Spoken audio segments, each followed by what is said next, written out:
Bismillahirrahmanirrahim. Da sunan Allah mai rahma mai jin ƙai. Rayuwa da macijiya, kashi na 15. Ganin haka ya sa ta ƙara sakin wani irin ƙara mai sauti, yayin da ta fara kumfan wuta tana ƙona bishiyoyin cikin jejin. A tare gaba ɗaya macizan suka shiga fara duka mata. Huci ta fara yi yayin da take fitar da aman wuta. A take ta ji jiri ya fara ɗibar ta. Faɗuwa ta yi ƙasa yayin da halittarta na siffar mutum ya fara dawowa. Rintse idanuwan da ta yi, jin yadda ƙugunta yake yi mata mugun ciwo. Shafa jikinta ta yi, tsoro bayyana kan fuskarta ta ce, "Me yake faruwa da ni? Na shiga uku. Wannan menene a jikina?" Ta faɗa tana mai kallon saɓar macijin da ke jikinta. Sannan ta ƙara da cewa kar dai hasashen da nake yi ya zama gaskiya. Ganin yadda jikinta ya fara daddariwa yana canza kamanni, ya sa ta fashe da wani matsanancin kuka tana mai faɗi, "Kenan ni macijiya ce? Ta yaya hakan zai yiwu? Bayan tun fil azal ni ɗin mutum ce. Na tabbata idan 'yan ƙauyenmu suka san da cewa ni ba mutum ba ce, na tabbata kashe ni za su yi. Yanzu ya zan yi kenan? Wa zan kai wa kukana? Wa zan faɗa wa cewa ni macijiya ce kuma ya yarda da ni? Na san idan na faɗa wa su Maryam ba lallai su iya zama da ni ba, domin kuwa za su ɗauke ni a matsayin cutarwa. Babu wanda zai yarda ya raɓe ni saboda za su ɗauka ni ɗin mai cutarwa ce. Yanzu kenan babu wanda zai yarda ya rayu da ni, babu wanda zai yarda ya yi rayuwa da macijiya. Tabbas kenan yanzu ya zama dole na fara nisantar kaina daga mutane, in ba haka ba asirina zai tono." Share hawayenta ta yi yayin da ta fara ciccire saɓar macijin da ke jikinta. Wani irin tsananin azaba take ji. A take ta saki wani irin ƙara mai sauti. Ba zato ba tsammani ta fara jin kukan wani abu daga can cikin jejin. Miƙewa ta yi tsaye a daddafe sannan ta fara bin hanyar da take jiyo kukan. Ba tare da ɓata lokaci ba ta isa wajen. Can ta hango wani baƙin maciji cikin halin tsaka mai wuya. Ba tare da tunanin wani abu ba ta ƙarasa wajen da sauri. A take gabanta ya yi mummunan faɗuwa, ganin baƙin macijin da babu maraba da wanda ta gani kwanakin baya. Ja da baya ta fara yi sannan ta ƙare wa macijin kallo. Sai ta ga yana cikin wani irin hali wanda yake matuƙar buƙatar taimako. Babu wani tunani ta ƙarasa wajen shi da sauri, hankalinta ba ƙaramin tashi ya yi ba, gani yadda yake fitar da numfashi a wahalce. Shafa fatar jikinsa ta soma yi. Da sauri ta ɗauke hannunta, jiya da jikinsa ya ɗauki wani irin zafi tamkar wuta. Cikin tausayawa ta kalle shi, yayin da idanuwanta suka sauka a kan raunukan da suka zagaye ilahirin jikinsa baki ɗaya. Cike da tausayi ta ce, "Me ya same ka? Wani azzalumi ne ya aikata maka haka? Ka sanar da ni domin na hukunta shi." A hankali baƙin macijin ya fara furzar da iska mai zafi. Rubda ciki Du'a ta yi yayin da ta shiga rusa kuka ganin yau ta waye gari ta ganta a matsayin macijiya ba mutum ba. Kallonta macijin ya yi, sannan ya fara jan jikinsa yana tunkarar inda take. Yana isa wajenta ya fara zagaye ta yana kururuwa tare da dukawa. Cikin ƙanƙanin lokaci sauran macijan jejin suka firfito suna nufar inda take, su ma suka shiga zagaye ta kamar da suka baƙin macijin na yana yi. Ɗago kai Du'a ta yi ta kalle su sannan ta ce, "Ni yanzu jinsin ku ce ba mutum ba, ni ma macijiya ce kamar ku. Daga yau ba za ku ƙara fuskantar wata matsala daga mutane ba. Babu wanda ya isa ya taɓa ku, domin kuwa yanzu na bayyana. Ba zan ƙara bari a aikata muku wani zalunci ba. Na yi muku alƙawari ba zan taɓa bari wani abu mai cutarwa ya cutar da ku ba. A matsayina na macijiya dole na kare 'yan uwana macizai. Daga yau nauyinku da komai naku ya rataya a kaina." Tana kaiwa nan ta miƙe tsaye tare da shafa fuskar baƙin macijin. A take ta ga idanuwansa na mata kama da wanda taɓa gani. Ƙoƙari take ta tuna ina ta san wannan idanun, amma hakan ya ci tura. Waige-waige ta fara yi, can ta hangi wasu ganyayyaki a ƙasan bishiya. Ba tare da jinkirtawa ba ta nufi wajen ganyayyakin. Sannan ta ɗibe su tare da murza su a hannunta, sannan ta koma wajen macijin. Ba ta yi ƙasa a gwiwa ba ta fara shafa masa maganin a cikin ciwukan da suka baibaye jikin shi. Ɓangaren ƙauye kuwa babu wanda ya iya ƙwaƙƙwaran motsi saboda tsananin tsoro da fargaba da ta gama cika zuciyoyinsu. Ɗaukar wayarsa mai gari ya yi sannan ya fara kiran lambar Maryam, amma cikin rashin sa'a ya ji gaba ɗaya wayar ba ta shiga. Hankali tashe ya ce, "Me yake shirin faruwa ne? Me yasa har kawo yanzu babu wanda ya ƙaraso cikin wannan ƙauyen? Duk laifina ne, Da a ce ban bar Du'a ta je makarantar nan ba da yanzu komai lafiya babu wani tashin hankali. Yau ta cika shekaru 20 kuma ba ita ba labarinta. Mai da kallonsa ya kan mutanen ƙauyensa ne ya ce, ina so wasu daga cikinku su tafi birni yanzu je su dawo min da Du'a cikin wannan ƙauyen kafin wayewar garin safiya. Amsawa suka yi da cewa an gama mai gari. Suna kaiwa nan suka wuce wajen da amalankensu yake sannan suka hau cikin ƙanƙanin lokaci suka tura tare da barin harabar wajen. Masarautar Satabhana kuwa kowa ka gani a masarautar ya kasa tsaye ya kasa zaune, yayin da gaba ɗaya suka taru waje ɗaya suna bautawa gunki kamar yadda suka saba a kowace shekara. Boka da yake yin sadaukarwa ya dubi sarki ya ce, ina ganin babban matsala tana zuwa ga wannan masarautar, kuma na tabbata matsalar daga gare ka take zuwa. Sarki bai fahimci maganar boka ba. Cikin tsoro da ratsa zuciya sarki ya dube shi ya ce, me kake nufi? Ban gane abin da kake faɗa ba, don Allah ko za ka iya yi min ƙarin bayani? Boka ya masa murmushi ya ce, dole ka ɗauki abin da nake faɗa maka da gaske. Ina maganar abin da zai faru a nan gaba, domin ba za ka ji daɗin abin da ke zuwa ba, kuma dole ne ku shirya don yaƙi, domin babu wanda zai tsira. Ina gaya muku wannan ga dukkanin jama'ar wannan masarautar. Ƙauntacciyar 'yarka guda ɗaya tilo za ta dawo gare ka, amma ku shirya yaƙi, domin za ta dawo ɗaukar fansa, ba za ta koma ba har sai ta rama abin da aka yi mata. Sarki ya kalle shi ba tare da ya fahimci maganarsa ba, sannan ya ce, me kake cewa ne? Kana nufin 'yata za ta dawo ɗaukar fansa? Wannan sam ƙarya ne. Boka ya kalle shi ya kwashe da dariya, bai daina dariya ba har sai da ya ji ya gaji, sannan ya kalli duk wanda ke cikin fada ya ce, ka yi min kuskuren fahimta ya shugabana. Abin da nake faɗa ya bambanta da abin da kake faɗa. Ba ina maganar akan yarka Nasirin ba. Ka manta cewa ba kawai Nasirin kake da shi ba? Ka manta tagwaye ne? Ka yi haƙuri, kar ka ce ina raina ka. Amma abin da kake faɗa ba shi da ma'ana, domin babu yadda za a yi ka manta da yarka bayan shekaru da ya ka kore su ita da mahaifiyarsu. Sarki ya numfasa ya ce, ka manta na aika mutane su kashe su duka biyu? Ka manta babbar 'yata Gimbiya ba mutum ba ce? Lokacin ya yi muni sosai a mulkina da aka haife su. Ka manta dubun mutane muka yi asara a wannan masarautar a lokacin, kuma duk saboda wacce yarinya? Ko ka manta cewa ita ce wacce ke da alhakin mutuwar babana? Muguwar ɗiya ce da nake da ita, ba na son ganinta. Na sa an kashe su tsawon shekaru da yawa, kuma na san babu yadda za a yi matacce ya dawo. Boka ya kalli kowa ya ce, ku sani cewa kuke yaudara. Maganar gaskiya, yarka tana raye ba ta mutu ba. Inda nake sadaka jiya, Ubangiji shi ba ya nuna min komai, kuma ya gaya mini cewa ita ce za ta kawo haske a wannan masarautar, don za ta kare mutane da yawa a wannan duniyar, kuma ita macijiya ce mai ƙarfi ga kirki. Wayyo Allah, wannan maganin baya aiki, ko na yi kuskure ne? Ya Allah, ina tunanin dole in tafi. Du'a ta ce tare da tashi kafafunta ta fara dubawa ko ina cikin dajin, amma ba ta ga komai ba. Kwatsam sai ta ga haske a ko'ina. Jin hayaniyar karnukan 'yan sanda da jami'ai ne ya sa ta cike da tsoro da ɓacin rai ta fara tafiya da sauri don kar 'yan sanda su ganta. Cikin kaifin aiki ta fara gudu da sauri, ta yi nisa sosai cikin gudun. Can ta tsinci kanta a tsakiyar titi. Numfasawa ta yi ta ce, na gode Allah da waɗannan mutanen ba su ganni ba. Tun daga nesa ta hango Ahmad yana fitowa daga cikin jeji. Mamaki ne bayyana kan fuskarta, don ba ta yi tsammanin ganinsa a wajen ba. Murmushi ta yi, sannan ta miƙe ta fara nufa can, ta tuna da abin da ya yi mata. Kallon shi ta yi cike da ƙiyayya a ranta, sannan ta koma inda take ta zauna. Ahmad ya kalli ko'ina yana addu'ar cewa Allah ya sa ya same ta. Kwatsam idanunsa suka sauka a kanta. Takawa ya fara yi har ya isa gare ta.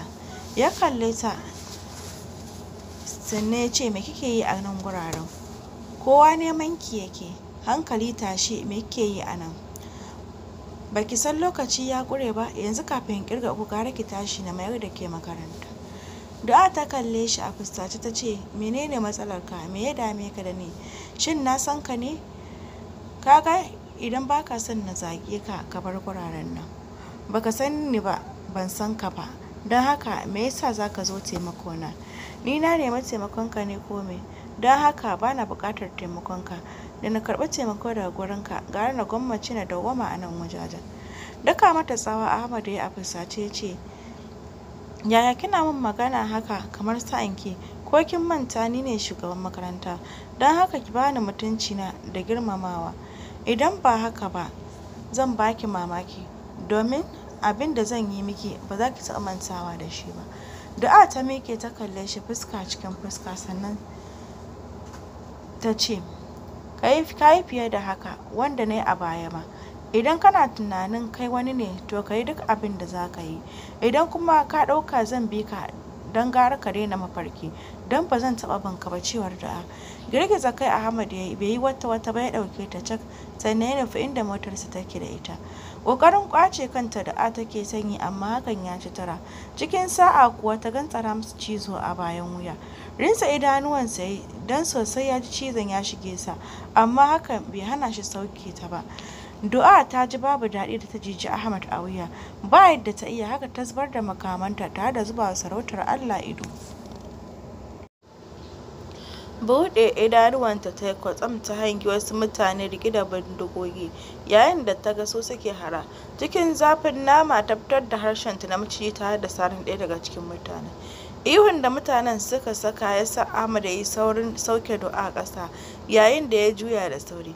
Ganin cewa maƙiyansa suka biyo sa ya sa ya yi saurin zaro bindiga daga cikin aljihunsa tare da kare kansa, yayin da ya tura Du'a gefe domin kada ta je a harbe ta. A take suka fara musayar wuta a tsakaninsu, yayin da Ahmad yake kaucewa kowane alburushi da ke tunkaro sa. Juyawa Ahmad yana neman Du'a. Zaro idanuwa Du'a ta yi, ganin mutanen suna shirin yin harbi. Da sauri ta rinse idanuwanta tare da zama jibgegiyar macijiya mai kawuna 5, sannan ta nannaɗe su gaba ɗaya tare da shaƙe su. Idanuwan Ahmad ne ya sauka akan macijiyar, a take jiri ya fara ɗibansa. Saurin dafa kansa ya yi, yayin da ya fara ambaton sunan Du'a. Du'a, kina ina ne? Jin shiru ya yi yawa ya sa shi mai da kallonsa kan macijiyar tare da fara ja da baya. Faɗuwa ya yi, yayin da bindigarsa ita ma ta faɗi. Ita kuwa Du'a ganin haka ya sa ta fara buga su jikin duwatsu da manya-manyan bishiyoyin wajen. A take bakinsu da hancinsu ya fara fitar da jini, sai da ta ga sun galabaita sannan ta wurgar da su. Ahmad ba ƙaramin tsoro ya ji ba, ganin macijiya ba tare da ya yi tsammani ba. Lalubar inda bindigarsa ta faɗa ya shiga, ya cikin sa'a kuwa ya ga bindigar. Saurin miƙewa ya tare da saita bindigar kan Du'a, ganin cewa wajensa take tunkara. Cikin rashin tsoro ya ce, kada ki matso kusa da ni, in ba haka ba zan harbe ki. Ganin macijiyar ta ki dakatawa ya sa shi sai sakin bindigar ƙasa, sannan ya ɗaga hannun shi saitin macijiyar ya ce, maza zo ki kashe ni, taho mana, ya kika dakata, ba kashe ni zaki ba, to ki zo ki kashe ni. Sun kuyar da kai Du'a ta yi, daga bisani ta shige cikin jeji da sauri. Asira ta tabbatar cewa baya ganin ta, sannan daga bisani ta zama mutum. Hamdala ta yi, sannan ta ce, ko dai Ahmad ya gane cewa ni ce wannan macijiyar? A'a, ba zai yiwu ba, ta yaya zai san ni ce bayan shi ba maciji ba ne? Da sauri ta fara takawa tana nufar inda yake. A galabaice ta kalle shi ta ce, mu tafi ko? Kallon ta yi, sannan ya ce, ina kika je? Kika sa ina ta neman ki. Amsa Du'a ta bashi da cewa, ba kai bane ka tura ni na fada cikin jeji, yanzu kuma kana tambaya ta ina na je. Wannan tambayar kanka ya kamata ka yi wa, ba ni ba. Kwatsam Ahmad ya tuna ashe Du'a ɗaya ce daga cikin maƙiyansa. A take ɗora fuska ya ce mata, idan kina so ki taho da ni, gara ki zo, in ba haka ba zan bar ki a tsakiyar dajin nan. Wangar baki Du'a ta ce, babu matsala, kana iya tafiya, kofa a buɗe take. Banzan kallo ya watsa mata, sannan ya ce, ke kar ki ɗauka ko zan lallaɓa ki. Idan kin sa haka a ranki, wanda ki ci, idan ni ba bawan mata ba ne. Yana kaiwa nan ya bar wajen tare da nufar motar isa. Ganin dai da gaske yake, Du'a ta yi saurin bin bayansa. Ƙarasowa inda motarsa take ya yi, sannan ya buɗe murfin motar tare da shigewa ciki. Zagayawa Du'a ta yi ɓangaren 'yan zaman banza, sannan ta buɗe ƙofar ta shige ciki. Ganin haka da Ahmad ya yi, ya sa shi dogon tsaki tare da tada mota ya bar harabar wajen. Can 'yan sanda suka je kukan karnukan da suka sake. Babu ɓata lokaci suka mai da kallonsu inda suke je kukan karnukan, tare da haska wajen da fitilan hannayensu. Can suka hango gawawwakin mutane a yashe a ƙasa. ba tare da jinkirtawa ba suka isa inda gawawwakin suke tare da toshe hancinsu da hankacin. Zaro idanuwa suka ganin tabbas gawawwaki ne. Shugaban rukuninsu na 'yan sanda ne ya ɗau wayarsa tare da kiran police station da aka ƙara musu jami'ai tare da kiran motocin asibiti.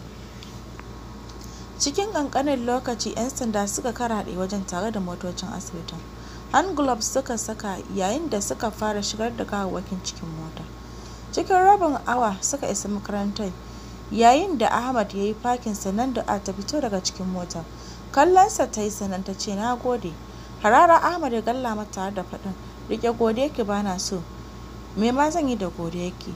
Taɓe baki da ta ce a dai dinga tauna magana kafin a furta ta, domin kuwa baki shi ke yanka wuya. Kuma ka sani cewa ai ba kai ka ce na yi maka godiya ba, ra'ayina ne wannan. Ko kana so ko baka so sai na gode maka, wannan shine, don haka za ka iya tafiyar ka. Fitowa Ahmad ya yi a fusace domin ko kalamanta sun yi matuƙar ɓata masa rai. Bai yi wata ba ya shaƙe mata wuya tare da buga kanta a jikin mota. Wani irin azababban ƙara ta saki yayin da ranta ya fara sosuwa. Fatarta ya fara canza launi zuwa wani launin daban. A take idanunta suka ƙara rinewa suka koma launin ash sosai fiye da na da. Cikin ɓacin rai ta ce, wato ni ne ban iya magana ba ko? Na dinga tauna magana kafin na furta. Wace ce ke? Ko kin manta ko ni waye? Kar ki ƙara yin irin haka a gare ni. In ba haka ba sai na kusan hallaka ki, domin na tsane ki, na tsane ganin fuskar ki. Tura shi da ta yi a fusa ta ce, ya za ka taɓa ni da wannan dattin hannun naka? Wa baka damar taɓa jikina? Ka fita hayyacinka ne? Ka san da wace ce kake wannan shirman naka. Kar ka ƙara gwada min irin haka, in ba haka ba za ka fuskanci masifa a rayuwarka. Idan kuma ka ƙi jin magana ta zan baka mamaki.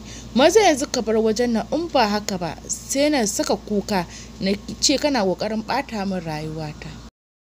Takaici ne ya kama Ahmad jin kalamanta marasa daɗi. A fusace ya kai mata mari zafafa har guda biyu. Jin saukan marin ba zato yasa ita ma ta ɗaga hannunta domin mayar masa da marin. Chuck ta tsaya gani yadda idanuwansa suka yi jajir tamkar wani tsohon zaki. Gabanta ne mummunan faɗa ganin saka idanuwan Ahmad babu maraba da na bakin macijin da ta ce ta a cikin wannan jejin. Tana ƙoƙarin yin magana ta ji an kira sunanta daga sama. Juyawa ta yi da sauri. Maryam ta gani tare da mutanen mai gari. Da sauri ta isa gare su. Ahmad kuwa ji yake wani wutar tsanar du'a tana ƙara ruruwa a cikin zuciyarsa. Shigewa cikin mota Ahmad ya yi sannan ya ja mota tare da barin harabar wajen. Da gudu Maryam ta nufi inda du'a take tare da rungume ta sannan ta fashe da kuka mai cin rai. Hankali tashe ta dubi Maryam ta ce, me ya faru? Me yasa naga kina kuka? Faɗa min ainihin abin da ke faruwa. Cikin kuka Maryam ta ce Nasirin ce ta faɗa hankali a tashi. Jin yadda Maryam ta ambaci sunan Nasirin ta san da cewa akwai gagarumar matsala. Cikin tashin hankali du'a ta daga Maryam daga kafaɗarta ta ce, me ya samu Nasirin ɗin? Maza ki faɗa min menene ya faru da ita? Ta faɗa tare da mai da kanta kan mutanen mai gari ta ce, ku kuma me ya kawo ku a wannan lokacin? Amsa ɗaya daga cikin mutanen ya bata da cewa mai gari ne ya ba mu umarnin dawo da ke yau ba gobe ba. Du'a kuwa ji ta yi tamkar ta kurma ihu saboda tsabar takaici. Haɗiye wani ƙululin yawu ta ce, saboda me za a ce na dawo bayan kuma ba a ba mu hutu ba? Duka yaushe na fara makarantar da za a dakatar min da karatu? Wannan san ba adalci ba ne. Ku koma ku ce masa ya yi haƙuri, ba zan iya dawowa ba domin kuwa muna karatu kuma ba zan iya barin karatuna na dawo ba gaskiya. Ni da komawa ƙauye sai dai an ba mu hutu. Ɗaya daga cikin yaran mai gari ne ya mayar mata da martanin cewa baki isa ki hana mu mayar da ke ba, domin wannan umarni ne ba shawara ba.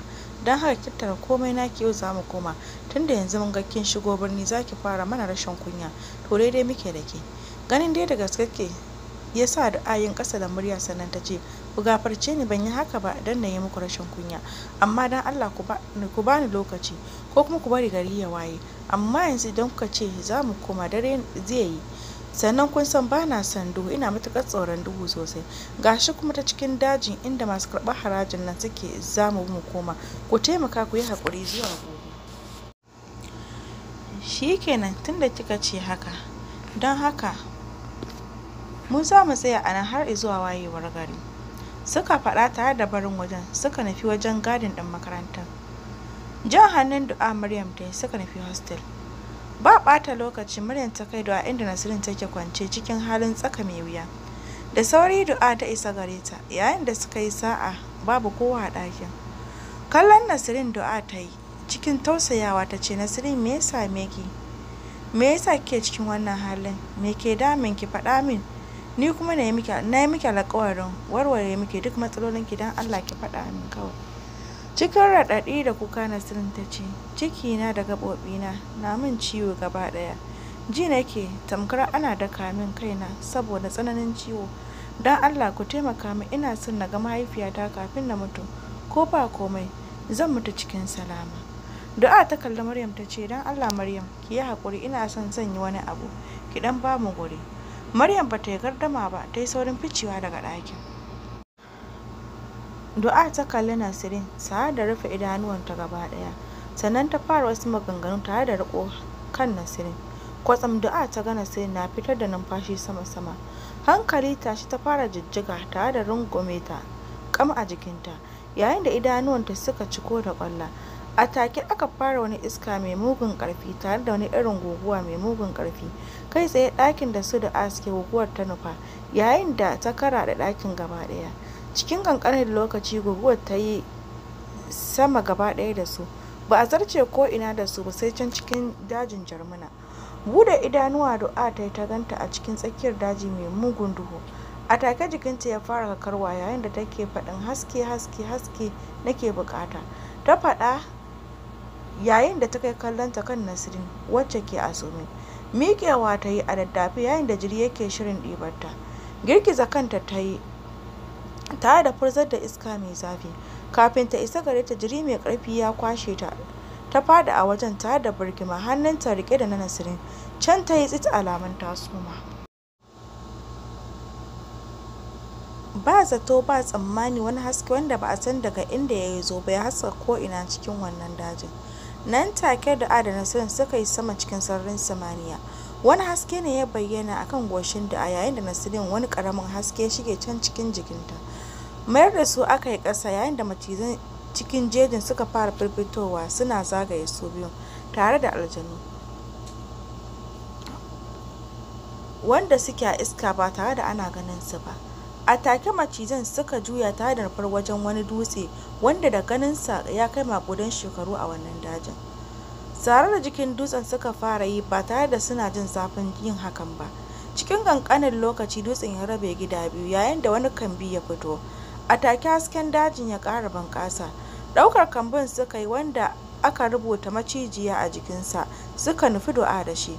Suna isa wajen suka kankame kambin da suka ɗauko da jelansu na macijiya, sannan suka ɗora shi a kan Du'a.